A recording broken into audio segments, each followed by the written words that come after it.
Saludo, mi amigo y hermano, que Dios te bendiga grandemente. Es un privilegio para mí poder estar compartiendo una vez más la palabra de Dios y especialmente en este hermoso libro que hemos comenzado la semana pasada a estudiar, la Epístola de Santiago. Te ruego que tú abras la Biblia en Santiago capítulo 1, donde comenzaremos hoy. Antes de leer la palabra de Dios, vamos a Dios en oración. Padre bendito, de gracias te damos una vez más por tener el privilegio de ser llamados hijos de Dios. Gracias, Padre, porque tú permitiste conocer al Señor Jesucristo. Gracias por el día en que alguien nos habló de Cristo y nos mostró su gran amor, su misericordia tan grande que son para nosotros. Y nosotros reconocimos nuestra condición pecaminosa, confesamos nuestros pecados arrepintiéndonos de ellos y pasamos a ser un hijo de Dios. Gracias por tu palabra inspirada que nos has dejado en nuestras manos, en nuestro idioma, a nuestro alcance. Úsame una vez más para tu honra y tu gloria y que cada hermano y amigo pueda entender la verdad de tu palabra, la Biblia. En el nombre glorioso de tu Hijo Jesucristo nuestro Señor. Amén. Santiago capítulo 1, versículo 1. Y dice la palabra de Dios aquí en Santiago capítulo 1, versículo 1, Santiago, siervo de Dios y del Señor Jesucristo, a las 12 tribus que están en la dispersión, salud. Una vez más tenemos que recordar que esta carta fue escrita por Santiago, el hermanastro del Señor Jesucristo, y fue dirigida a las 12 tribus que están siendo dispersadas en aquel entonces, perseguidas. Pero es a los creyentes hebreos que fueron perseguidos por causa de la matanza que le hicieron a Felipe. Y allí comienza, a Esteban, perdón, y allí comienza la persecución abiertamente contra los creyentes. Entonces esta carta fue escrita, pertenece a las cartas de la Epístola General, porque no es escrita exclusivamente a una X iglesia, sino a los creyentes judíos que fueron perseguidos y sacados fuera de Jerusalén y de la nación de Israel. Nosotros, los creyentes, debemos dar gracias a Dios por no haber nacido en aquel entonces bajo la esclavitud, sino que Dios nos dio el privilegio de haber nacido bajo la gracia. ¿Qué privilegio más grande Dios nos ha dado? Hoy, pensando en Santiago capítulo 1, versículo 1, quiero hablarles de la palabra siervo. Siervo. La semana pasada, el domingo pasado, vimos a Santiago, ¿verdad? Pero ahora la palabra siervo.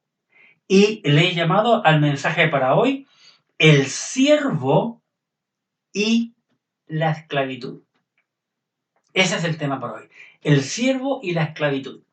Dicho sea de paso, le estaremos avisando cuando esté en nuestra página el libro, ya formado un libro, de todos los mensajes, de los 156 mensajes que yo prediqué del libro de los Hebreos, va a estar colocado como un solo libro, ya gracias a Dios lo pasé todo a PDF, están todos corregidos, en orden cronológico por la Biblia, no por las fechas en que lo prediqué, porque entré a ese libro, según mi memoria, cuando tuvimos bautismo. Para no estar usando las citas del Nuevo Testamento, me refiero a los evangelios, fui a Hebreo y me encantó aquel libro. Y depende después de la situación que estamos viviendo en nuestro país, como por ejemplo un día le llamé al mensaje el himno nacional de Chile, ¿verdad? Porque estamos celebrando en aquel entonces. Entonces fui a pasajes allí y hablé de la libertad. Entonces está formado y ordenado por orden del capítulo 1 al 13, en ese orden. Así que les avisaremos cuando ustedes podrán bajarlo, los que lo quieren, lógicamente, y no tiene ningún costo. Lo pueden bajar para que lo observen allí y puedan estudiar con más atención la escritura. Haremos lo propio cuando terminemos este libro, en no sé cuándo lo iremos a terminar. Santiago, siervo de Jesucristo, y a las 12, siervos de Dios y del Señor Jesucristo, a las 12 tribus de Israel que están en la dispersión, salud. La palabra siervo, del griego doulos, esclavo, frecuentemente es usada en un sentido calificado de sujeción o subordinación. Vale decir, significa esclavitud, esclavo, servir y siervo. Eso significa la palabra siervo. Pensemos por un momento en la esclavitud bajo la ley de Moisés. La esclavitud bajo la ley de Moisés era referida a uno de los comprados como sirviente, y veamos lo que Dios nos enseña en el libro de Levítico, capítulo 25. Vamos a Levítico, capítulo 25.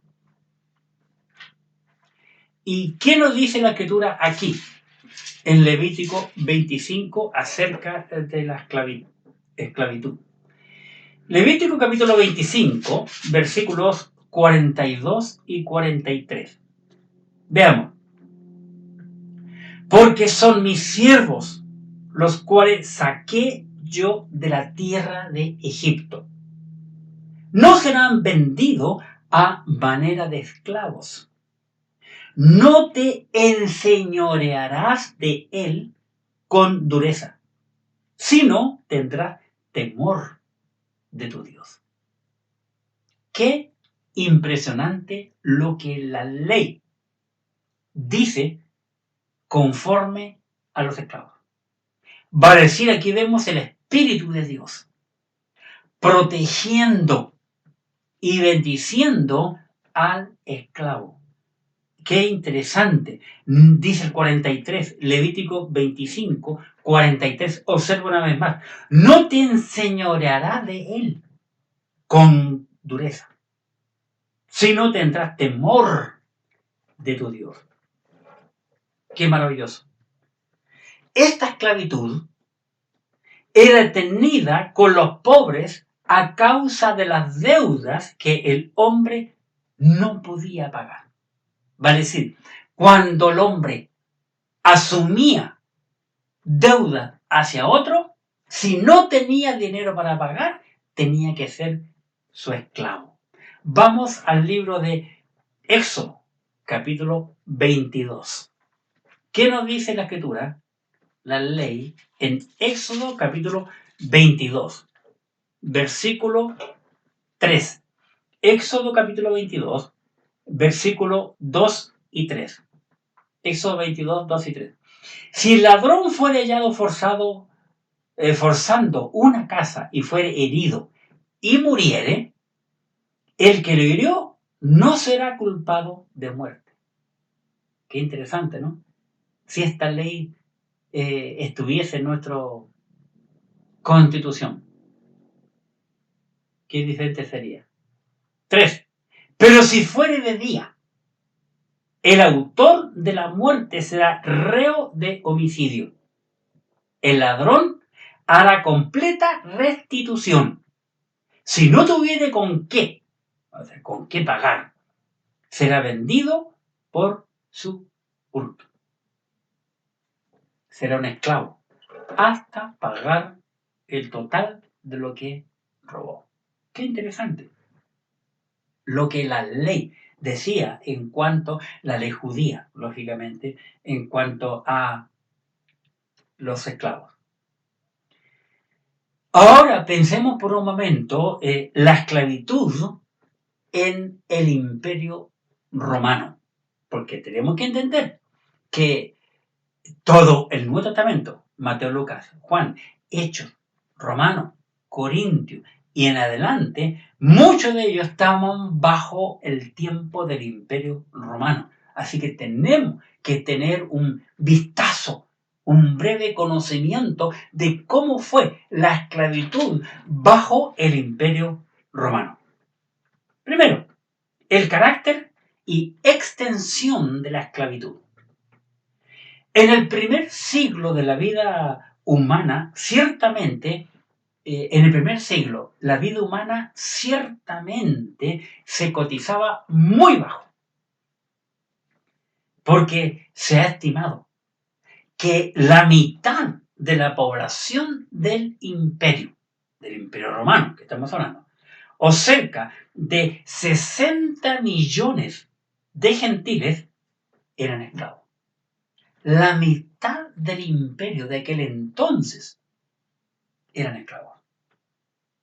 Los propietarios de los esclavos se hicieron brutales.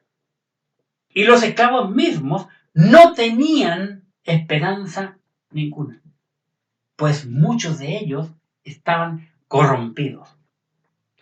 La mayor parte de los esclavos habían sido conquistados en guerras. Algunos de los cautivos eran más educados que sus propios captores. Sucedió que algunas veces los esclavos griegos se convirtieron en maestros de escuela para los familiares de sus amos. En segundo lugar, la ley romana y el esclavo.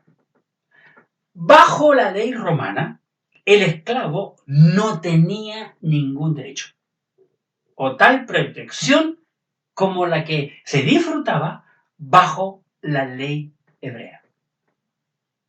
El amo podía mandar a crucificar a un esclavo aún por cualquier razón. De hecho, Augusto César mandó crucificar a 30.000 esclavos durante su reinado. Qué triste condición de aquel entonces para el esclavo.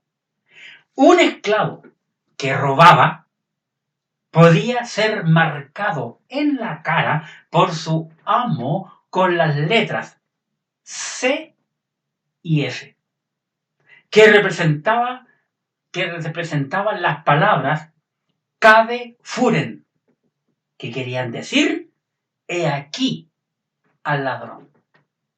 Imagínate esa condición, marcado con la letra C y la letra F.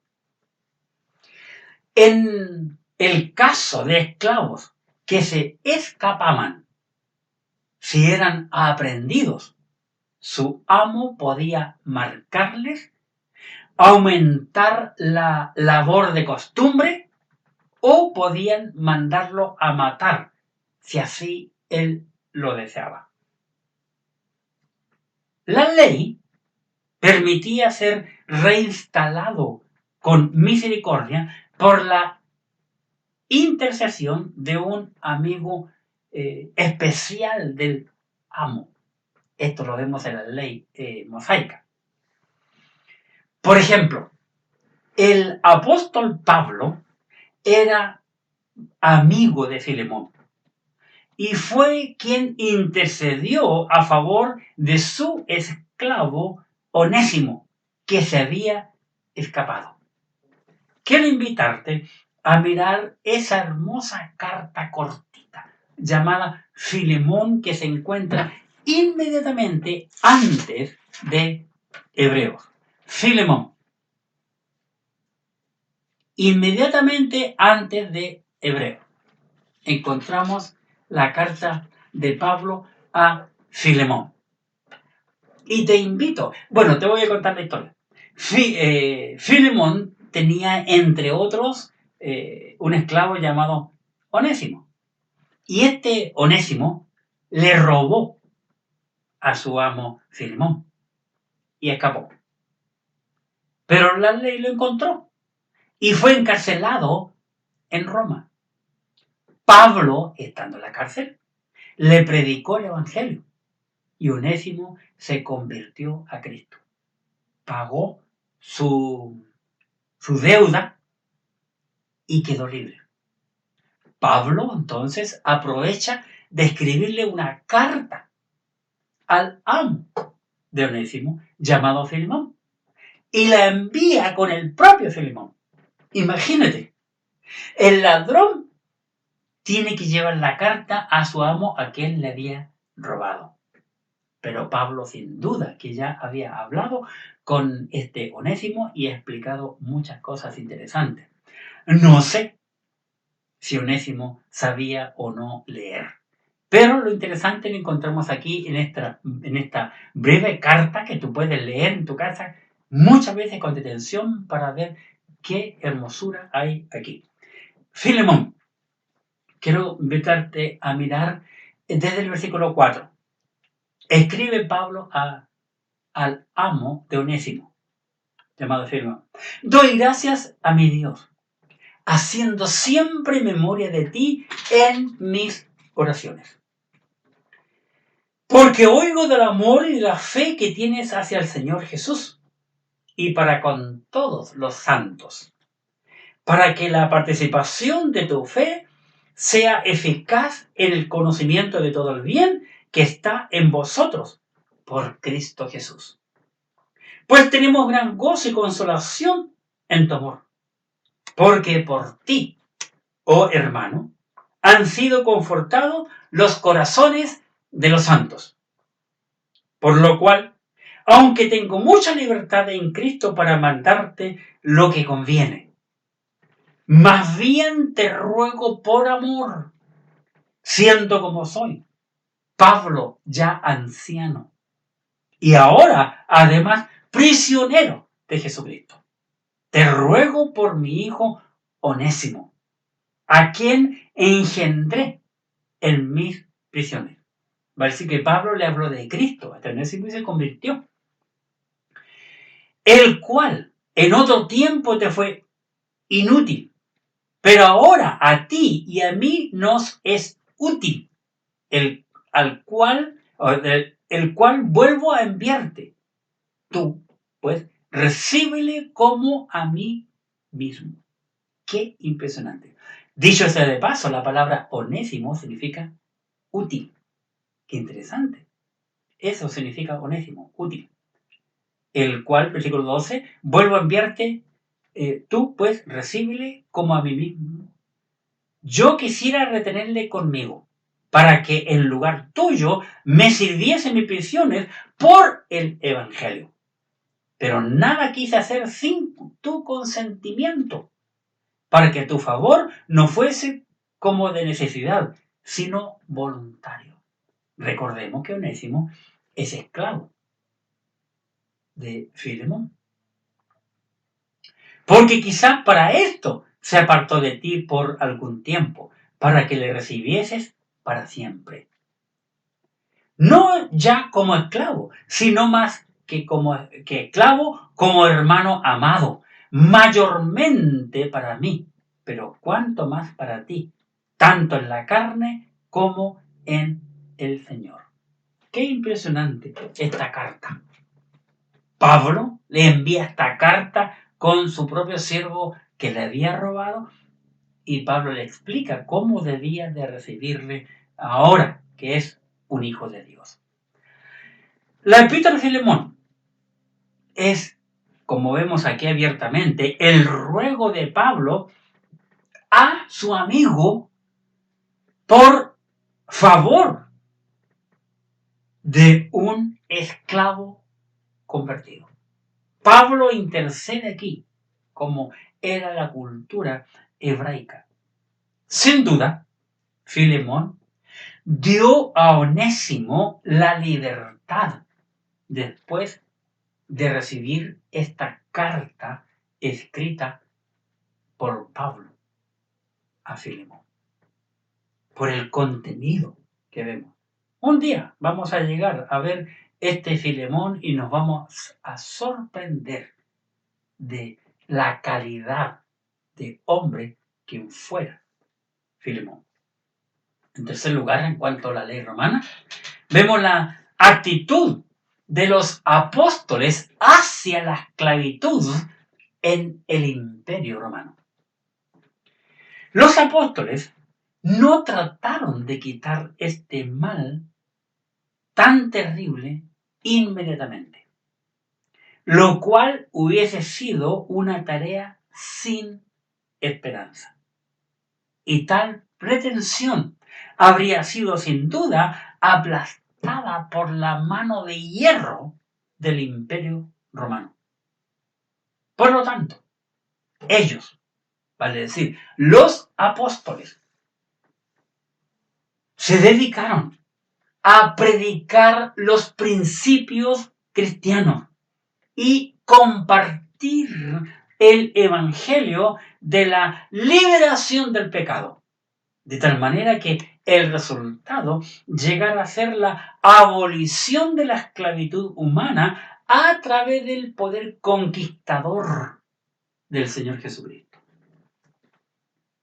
De hecho, la carta de Pablo a Filemón sin duda hizo más para dominar la esclavitud que cualquier otro documento escrito por el hombre. Esta carta de Filemón ayudó mucho para este tema.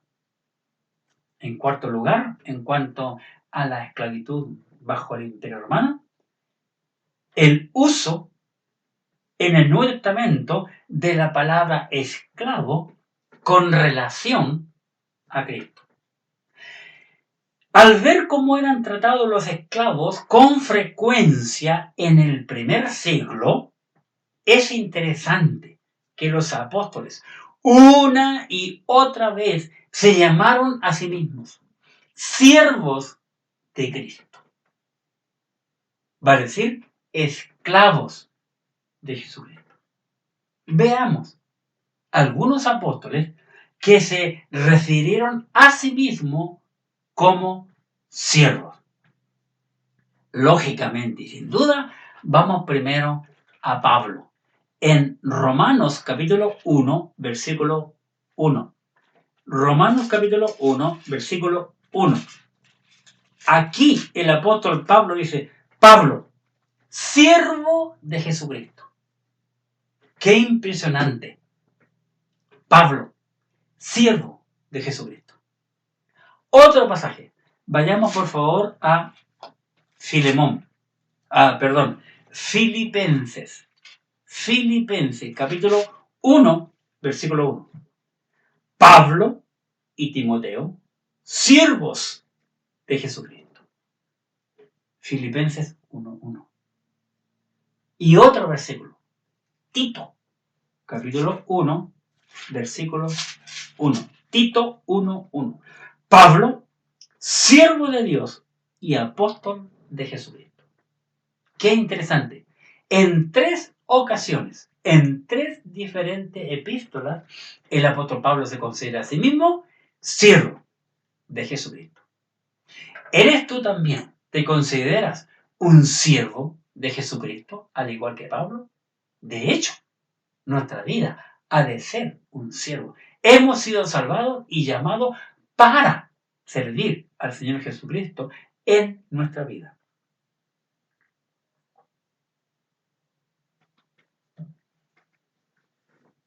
Santiago, capítulo 1, versículo 1. Veamos, Santiago capítulo 1, versículo 1. Santiago, siervo de Dios y del Señor Jesucristo. Qué interesante lo que vemos aquí. Otro apóstol. Segunda carta o segunda epístola de Pedro, capítulo 1, versículo 1. Segunda carta de Pedro, capítulo 1, versículo 1. Simón Pedro, siervo y apóstol de Jesucristo.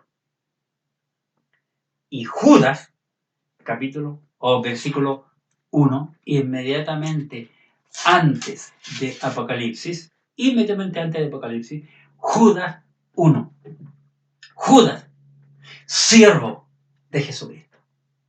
Así que vemos aquí 4 apóstoles: Pablo, Santiago, Pedro y Judas. 4 se denominaron siervos de Jesucristo. ¿Tú te has llamado alguna vez a sí mismo ante otros como siervo de Jesucristo? Una de las fallas grandes que hay en nuestra vida es que nosotros no hemos aprendido aún a pensar en nuestra mente y creer en nuestra mente y vivir la vida como un siervo de Jesucristo. Si lo hiciéramos, tuviésemos el corazón y actitud de Pablo, Santiago, Pedro y Judas, otra cosa sería con guitarra, como dice el proverbio popular. Nuestras vidas serían completamente diferentes. Muchas veces nosotros tenemos el pensamiento pero aún, la actitud de que el servicio cristiano es un servicio voluntario. Va a decir, si tengo tiempo, tengo ganas, puedo servir al Señor. Mientras tanto, mi vida es mía y con ella yo hago lo que se me antoja. Qué triste. Eso es lo que muchas veces nosotros mostramos al mundo. Y la gente, lastimosamente, no nos cree a lo que decimos o lo que hacemos. Ser esclavo de Jesucristo es ser liberado para Cristo. Es lo que dice el apóstol Pablo. En la primera carta a los Corintios, en el capítulo 7, primera carta a los Corintios, en el capítulo 7, el apóstol Pablo nos dice lo siguiente en el versículo 22. Observemos, primera carta a los Corintios, capítulo 7, versículo 22. Dice, por causa del contexto, voy a leer del 21. Primera carta a los Corintios, capítulo 7, versículo 21. ¿Fuiste llamado siendo esclavo? O sea, ¿fuiste salvo? Pablo, situémonos en aquel entonces. En la época que Pablo está en el presente escribiéndole a creyentes en Corinto, donde aún existía la esclavitud romana. ¿Ya? ¿Fuiste llamado siendo esclavo? No te dé cuidado. Pero también, si puedes hacerte libre, procúralo más. Esclavo del imperio, esclavo de los hombres, procúralo más. Versículo 22. Porque el que en el Señor fue llamado siendo esclavo, liberto es del Señor. Si el cristiano seguía siendo esclavo de algún hombre bajo el imperio romano, en Cristo era libre. Si era salvado, en Cristo era libre. Asimismo, el que fue llamado siendo libre, que no era un esclavo, y era un creyente, esclavo es de Cristo. Qué interesante aquí el contraste, ¿verdad? Que vemos. Porque nosotros no lo entendemos. Así que Pablo nos enseña a nosotros, hoy que hemos nacido bajo el periodo de la gracia. ¿Fuiste llamado siendo libre? Amén. Todos nosotros hemos sido llamados o salvados siendo libres. Pero Pablo dice que somos entonces esclavos de Jesucristo. Nuevamente, aquí el versículo 22. Fíjate, porque el que en el Señor fue llamado siendo esclavo, liberto del Señor. Asimismo, el que fue llamado siendo libre, esclavo es de Cristo. Así que nosotros somos siervos. La palabra esclavo significa siervo, o siervo significa esclavo, lo mismo. Así que somos siervos de Jesucristo. Por consiguiente, debemos de vivir y servirle a Él. Por supuesto que algunos de estos esclavos del primer siglo eran tratados como amigos en quienes depositaban la confianza, amando ellos realmente a sus amos y sirviéndoles fielmente. Qué interesante es esto, porque los creyentes, Pablo les insta aquí en Romanos 7, al que esclavo sirva con fidelidad a sus amos, lo repite en Efesios también. Este es el cuadro de los verdaderos creyentes con relación a Cristo. En Cristo, aunque somos libres, somos esclavos o siervos para Él. Vale decir, desde el día que fuimos salvos, nuestro Señor Jesucristo pasó a ser nuestro dueño y nosotros sus siervos o esclavos. Pensemos ahora en la esclavitud en el tiempo de Jesucristo. En el Nuevo Testamento, la palabra traducida normalmente como siervo en el Nuevo Testamento significa realmente esclavo. Y se refiere a una persona que era propiedad o era controlada por alguien y no solamente un servidor contratado para realizar un determinado trabajo. Algunos esclavos realizaron tareas penosas domésticas. Otros, llamados mayordomos, supervisaban la labor de los siervos inferiores o administraban las finanzas de sus amos. Otros, porque habían sido capturados en guerra y obligados a convertirse en esclavos. Y aún otros, porque se habían vendido a sí mismos como esclavos, ya que así era más fácil tener un mejor nivel de vida, comparado con el tener que encontrar una vivienda o alimentos por su propia cuenta. Vale decir, ellos hacían esclavos voluntarios. Algunos esclavos eran mejor educados que sus amos y servían como maestros, como profesores de los hijos de sus amos. Los esclavos de amos ricos tenían todo tipo de oportunidades, cosa que nunca hubiesen conseguido por su propia cuenta. Pero los esclavos no tenían ninguna libertad y sus propietarios podían hacer con ellos lo que quisieran, incluso venderlos a otra persona.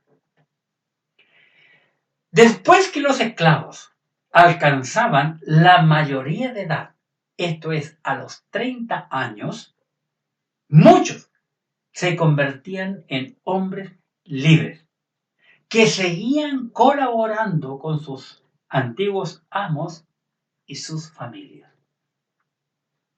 Algunos esclavos ganaban suficiente dinero como para comprar su propia libertad, lo que significaba que sus hijos podían obtener también la libertad.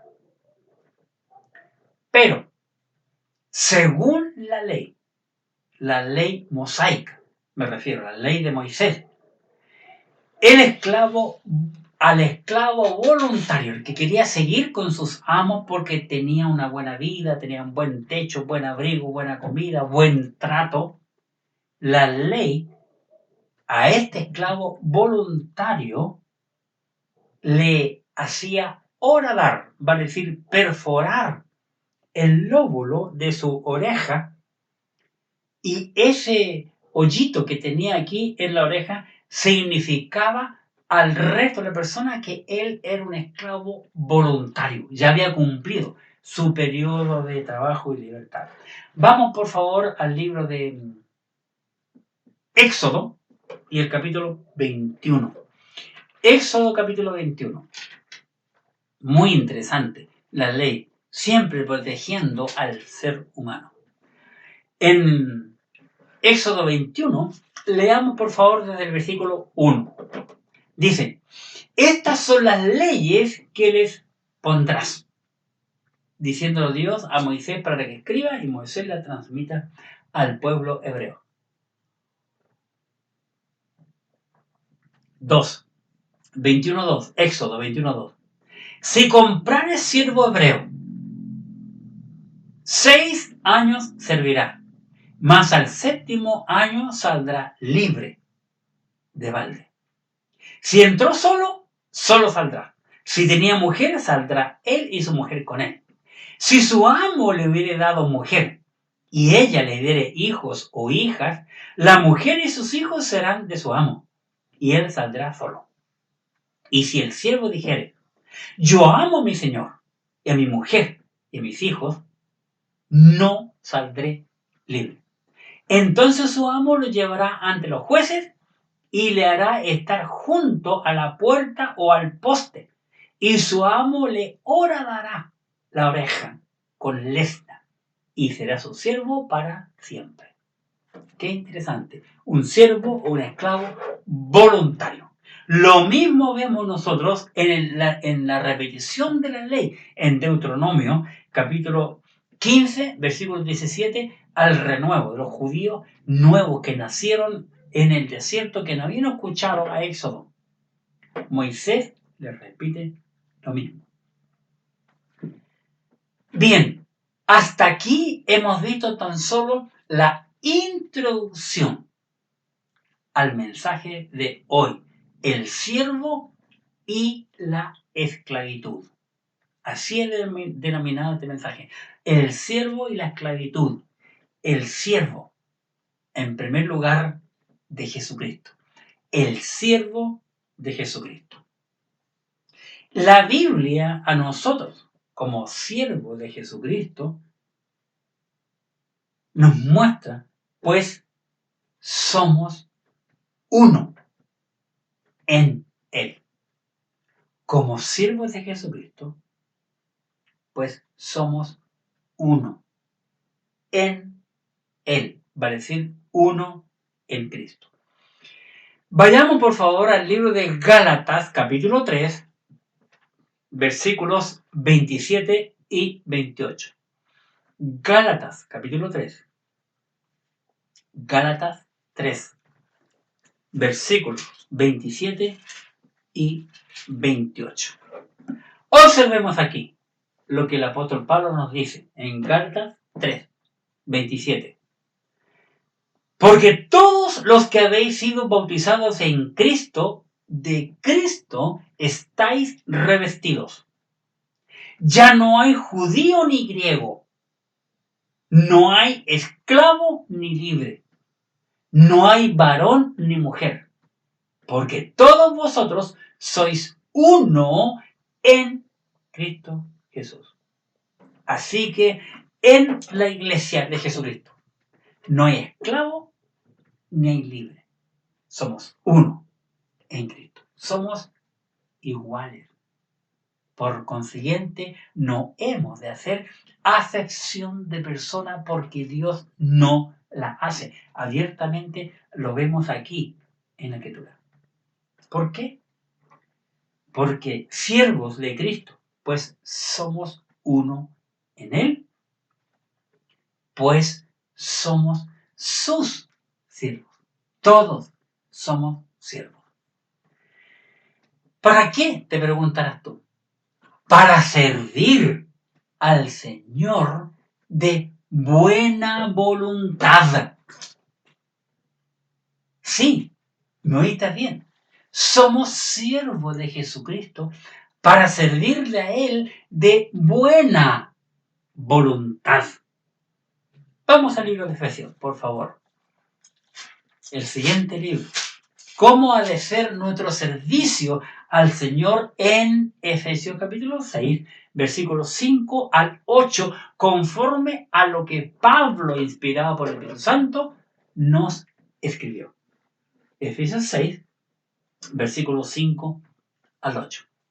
Dice, siervos, esclavos, porque en ese tiempo, como dije hace un rato, en la iglesia había mucha gente esclava. De hecho, yo oí o leí, ya ni me acuerdo, hace muchísimos años atrás, que en el hogar el pastor a veces era el siervo o el esclavo de su amo. Pero en la iglesia, ese siervo era el pastor y el amo de él. En la iglesia era un miembro que estaba bajo la autoridad de su pastor, quien en el hogar era su esclavo. Y el amo le debía respeto en la iglesia y se ponía bajo la autoridad de él, porque así lo demandaba la Biblia. Efesios 6:5. Siervos, obedeced a vuestros amos terrenales con temor y temblor, con sencillez de vuestro corazón, como a Cristo. Así debe servir el siervo a su amo. No sirviendo al ojo, como los que quieren agradar a los hombres, sino como siervos de Cristo de corazón, haciendo la voluntad de Dios. No al ojo. Va a decir, no cuando mi amo me mira, me está observando yo trabajar, sino siempre. Versículo 7. Sirviendo de buena voluntad, como al Señor, y no a los hombres. Sabiendo que el bien que cada uno hiciere, ese recibirá del Señor, sea siervo o sea libre. Un día vamos a recibir la recompensa de nuestro servicio. Así que hemos de ser fieles al Señor. No importa nuestra condición. Debemos servir al Señor con lo mejor de nuestra vida, conforme a lo que el apóstol Pablo no nos está enseñando aquí. Para servir al Señor sin desmayar. Siempre fieles. Fiel al Señor sin desmayar. En la segunda carta del apóstol Pablo a los Corintios, en el capítulo 4, segunda carta del apóstol Pablo a los Corintios, en el capítulo 4, veamos lo que el apóstol Pablo nos dice aquí. Segunda carta a los Corintios, capítulo 4, en el versículo 1. Por lo cual, teniendo nosotros este ministerio, porque cada uno de nosotros como creyentes tenemos un ministerio. La gente tiene el pensamiento que solo el pastor, los diáconos o los maestros de la escuela dominical tienen un ministerio. No, todos tenemos. Todos tenemos el ministerio de la reconciliación. Va a decir reconciliar al hombre, como Pablo dice en Corintios. Reconciliar al hombre con Dios. Cada creyente. Por eso el Señor nos dijo, ir a ser discípulos a todas las naciones. Y predicar el evangelio a toda criatura. No es un mandato solo al pastor y los diáconos y maestros con la dominical, sino a cada creyente. Por lo cual, teniendo nosotros este ministerio, según la misericordia que hemos recibido, no desmayamos. Tenemos que continuar fieles hasta que el Señor nos lleve, sirviendo siempre al Señor. Qué lástima que mucha gente abandona el ministerio. Y muchos otros, peor aún, abandonan al Señor. Y lastimosamente ahora que estamos viviendo en este momento tan incierto que nos ha tocado vivir, ya muchos creyentes han, como hemos leído aquí, desmayado. Ya no están continuando sirviendo al Señor, ya no se están conectando, ya andan en otro pensamiento. Pues somos. ¿Por qué tenemos que ser fieles al Señor? ¿Y por qué tenemos que hacerlo sin desmayar, con fidelidad? Pues somos o hemos sido perdonados al igual que Onésimo fue perdonado por Pablo.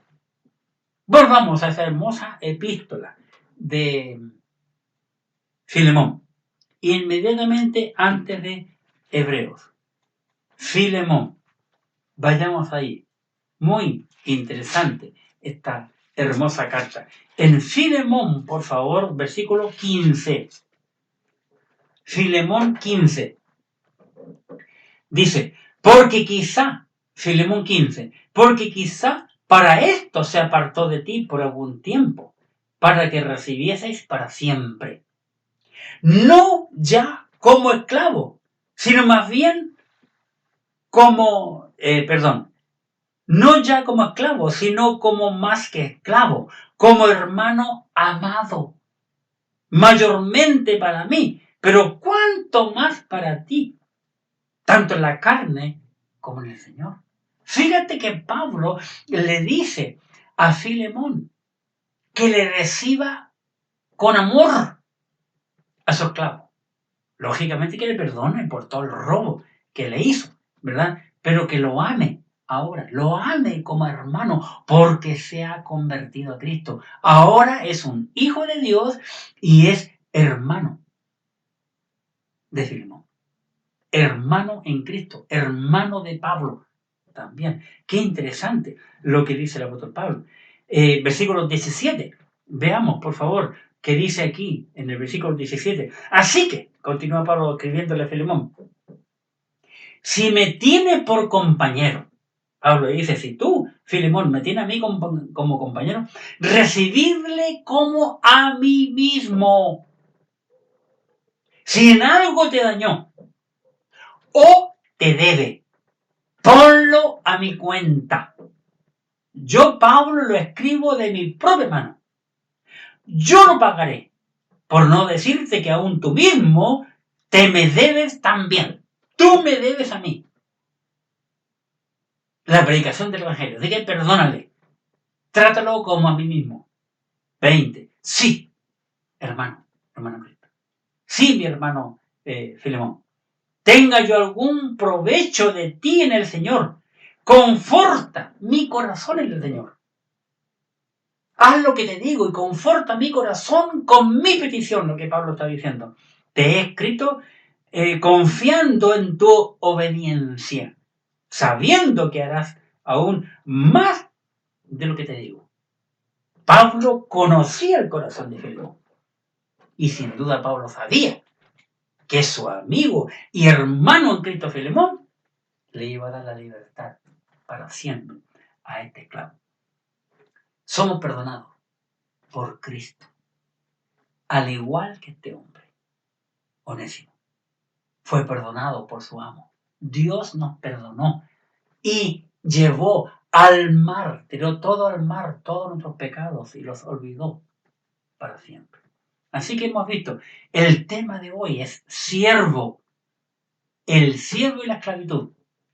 Vimos en breve siervo de Cristo y ahora del diablo, siervo del diablo. Qué triste, ¿verdad? Vamos a la Biblia, ¿verdad? ¿Por qué hay siervos de Cristo? ¿Y por qué hay siervos del diablo? Interesante. Porque, como vemos en la lección del discipulado bíblico, en la primera lección, la lección 1 del discipulado bíblico, enseña que hay dos familias en la tierra, en el mundo. La familia de Dios y la familia del diablo. Y el diablo es quien está gobernando en el mundo en el día de hoy. Así que vamos a ver en breve el siervo o los siervos del diablo. ¿Por qué? Te preguntarás tú. Porque son hijos del diablo. San Juan capítulo 8, versículo 44. San Juan 8, 44. ¿Qué dice aquí el Señor Jesucristo? 8, 44. Dice el Señor: vosotros sois de vuestro padre el diablo. Veamos qué interesante lo que Cristo Jesús dice aquí. Estos fariseos, saduceos y hebreos estaban diciéndole a Jesucristo que ellos somos nosotros hijos de Abraham. Y Jesús le dice: no, si ustedes fueran hijos de Abraham no me perseguirían, no me criticarían, me creerían, al contrario. Pero Jesús le dice en 44: vosotros sois de vuestro padre el diablo. Si el diablo es padre, es porque tiene hijos, pues. Vosotros sois de vuestro padre el diablo, y los deseos de vuestro padre queréis hacer. Él ha sido homicida desde el principio, y no ha permanecido en la verdad, porque no hay verdad en él. Cuando habla mentira, de suyo habla, porque es mentiroso y padre de mentira. Así que el diablo tiene su propia familia, y él es un mentiroso. Y los mentirosos son hijos del diablo. A mí no me entra en la cabeza que un creyente sea mentiroso. Conozco montones de creyentes sumamente mentirosos y ni se arrugan para mentir. Y otros cuantos que han mentido en el mismo templo, en la misma casa del Señor. Siervos del diablo, porque son sus hijos, porque les tienen en su corazón. San Juan capítulo 13, ya que estamos aquí mismo. San Juan capítulo 13, versículo 2. San Juan 13, 2. Dice: y cuando cenaban, como el diablo ya había puesto en el corazón de Judas Iscariote, hijo de Simón, que le entregase. Fíjate, y cuando cenaban, como el diablo ya había puesto en el corazón de Judas Iscariote. Qué interesante. En el mismo capítulo 13, en el versículo 27, veamos, 27. Y después del bocado, después de haber cenado, Satanás entró en él. ¿En quién? En Judas Iscariote. Entonces Jesús le dijo: lo que vas a hacer, hazlo más pronto. Cristo supo eso. Cristo observó cuando el diablo entró en la vida de Judas Iscariote. Pero ningún discípulo, viendo la escena, no entendió nada. Tú puedes leer la escritura, nada entendió. Mas el Señor, que todo lo sabe y todo lo ve, Jesús. Qué interesante. Muy interesante. Y yo he visto la manifestación del diablo en muchas personas. En muchas personas. Y aún en personas que llegó a nuestro templo en el pasado endemoniado total. Totalmente endemoniado, haciendo cosas que no corresponden. Siervos del diablo. ¿Por qué? Porque el diablo es un engañador. El diablo es un engañador, como ya lo vimos. Apocalipsis capítulo 20, versículo 10. Apocalipsis 20, 10. El Señor lo describe aquí, 20, 10. Y el diablo que los engañaba, fíjate, y el diablo que los engañaba fue lanzado en el lago de fuego y azufre, donde estaba la bestia y el falso profeta, y serán atormentados día y noche por los siglos de los siglos. El que les engañaba, porque él es un engañador. ¿Por qué? Porque los siervos del diablo, porque se dejan engañar. Se dejan engañar. Segunda epístola del apóstol Pablo a los tesalonicenses. Veamos, por favor. Segunda carta del apóstol Pablo a los tesalonicenses en el capítulo 2. Segunda carta del apóstol Pablo a los tesalonicenses, capítulo 2. Y quiero darme el trabajo de leerlos, los versículos. Segunda carta del apóstol Pablo a los tesalonicenses, capítulo 2, versículo 1. Pero con respecto a la venida de nuestro Señor Jesucristo y nuestra reunión con Él, os rogamos, hermanos, que no os dejéis mover fácilmente de vuestro modo de pensar. Tiene que estar siempre fiel, atento en lo que cree el creyente. Ni os conturbéis, ni por espíritu, ni por palabra, ni por carta como si fuese nuestra, en el sentido que el día del Señor está cerca. Nadie os engañe en ninguna manera. El diablo es engañador y hoy vivimos bajo un engaño. Hoy, en este momento, un tremendo engaño. Porque el diablo está gobernando este mundo.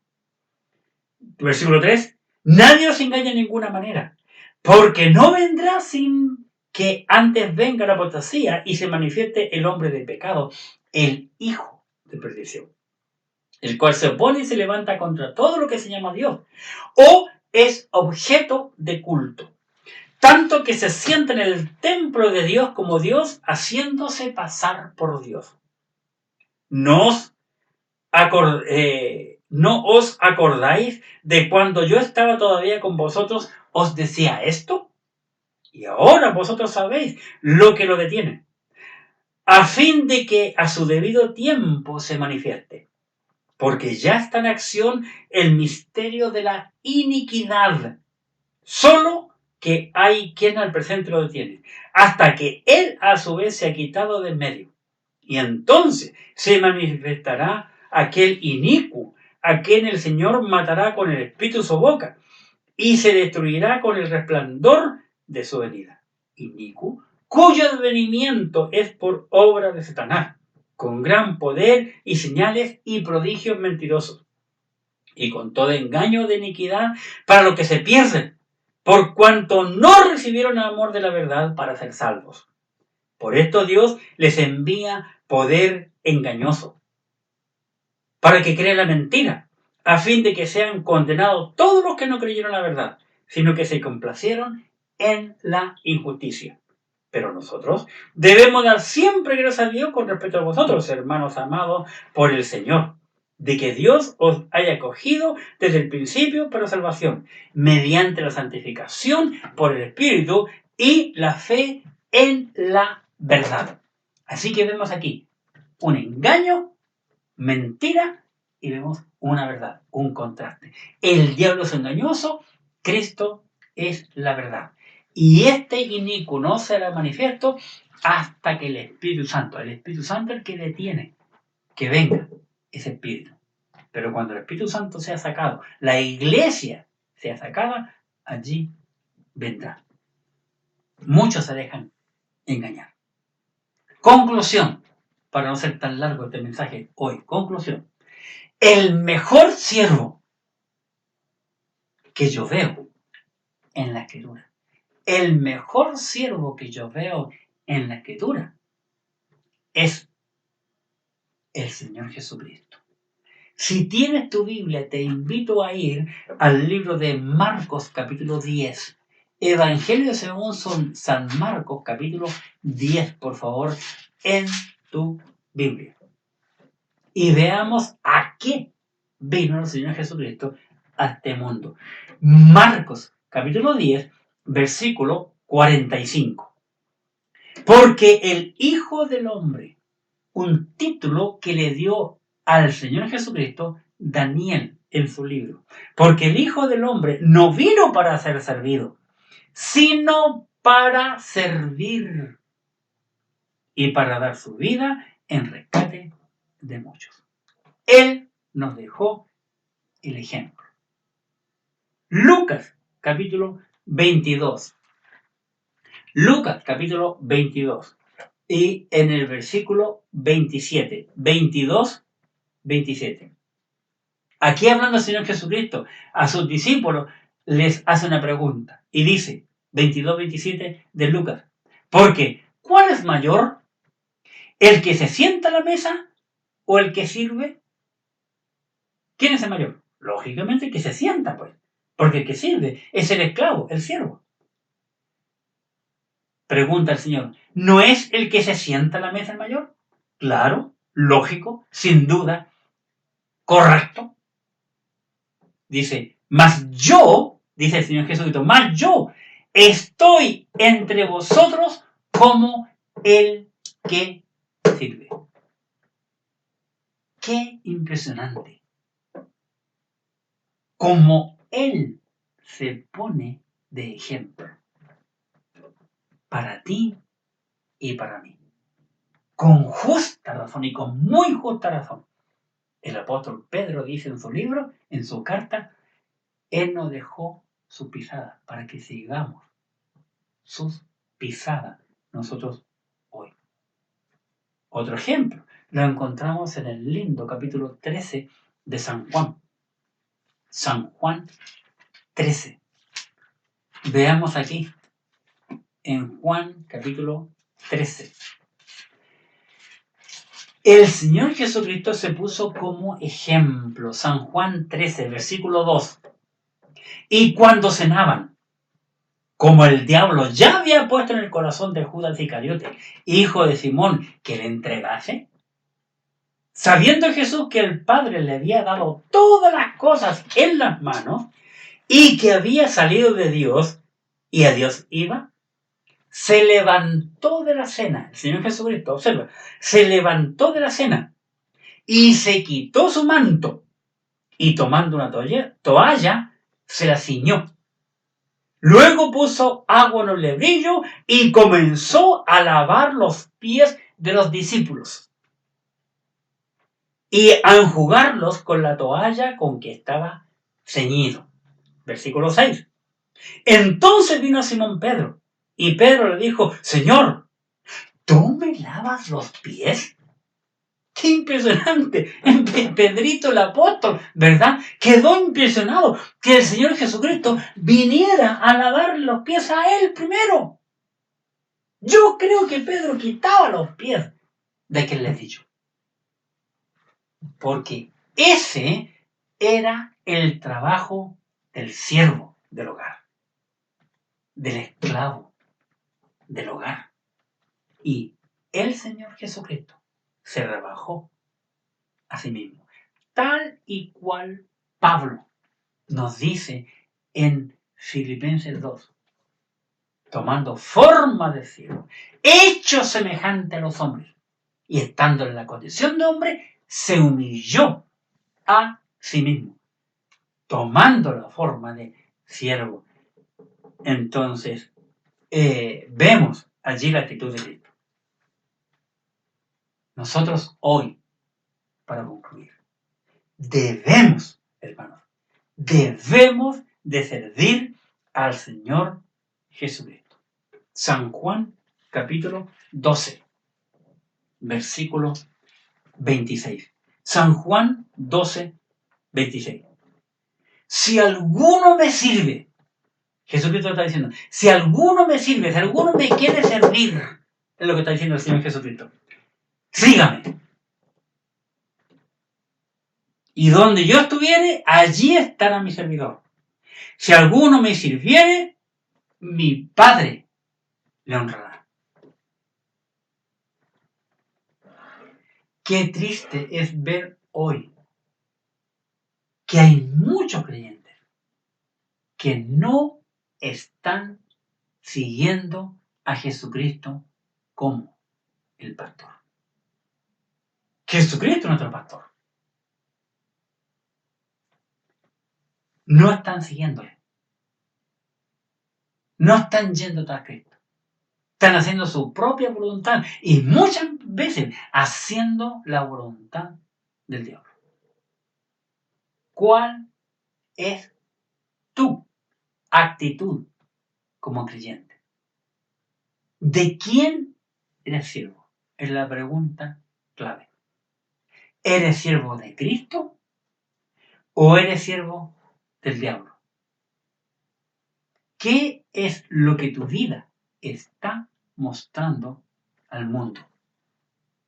¿Cuáles son tus hechos? ¿Tu vida está mostrando que eres un siervo de Cristo o eres un siervo del diablo?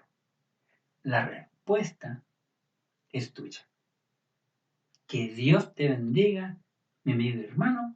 Nos vemos el domingo entrante con un interesantísimo mensaje en cuanto a este hermoso libro que nos escribiera Santiago. Oremos. Gracias, Padre.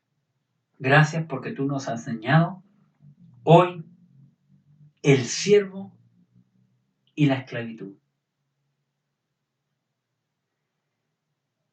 Qué triste, Padre, fue la vida de miles y miles de creyentes que en el pasado fueron esclavos, azotados y sufrieron.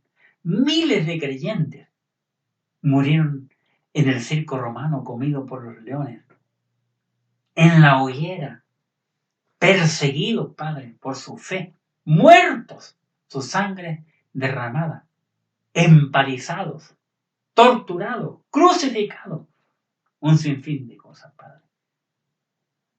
Nosotros que hemos nacido bajo la gracia, hemos experimentado tus misericordias. Pero tristemente, Padre, nuestra vida muestra una pobreza total espiritual, un servicio inútil a Cristo.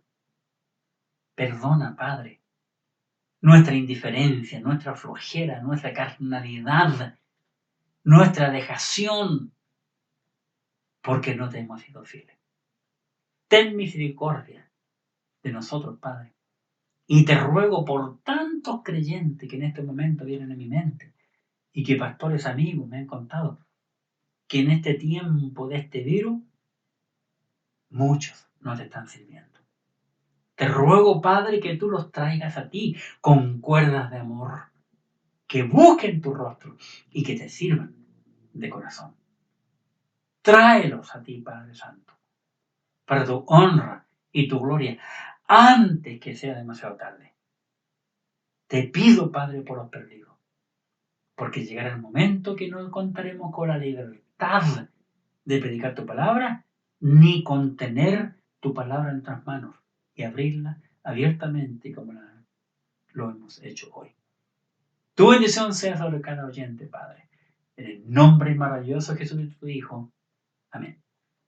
Gracias una vez más por haberte conectado con nosotros. Que Dios te bendiga y te guarde grandemente. Nos estamos viendo el domingo que viene.